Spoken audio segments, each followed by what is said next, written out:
Pode ser no documentado mesmo, igual o orçamento contestável lá no WhatsApp. O cliente pode olhar e falar, nossa, que orçamento bem construído e tal. Só que ele não vai passar por todas as etapas. Ele não vai ler tudo que tem que ser lido. Ele vai no preço.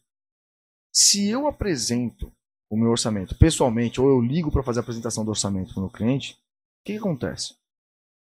Eu faço ele obrigatoriamente passar pelas etapas de persuasão, de construção de valor, da técnica SBP, do objetivo, do memorial descritivo, com a técnica também do bônus. Nessa primeira etapa aqui, ó, com a técnica da tripla confirmação. Aí depois eu tenho a tabela de investimento. Aí eu tenho a técnica da apresentação da forma de pagamento.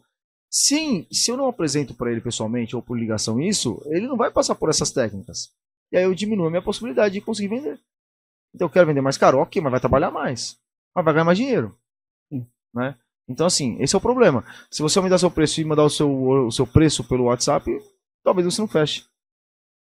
Quer aumentar e fechar? Faz o jeito certo.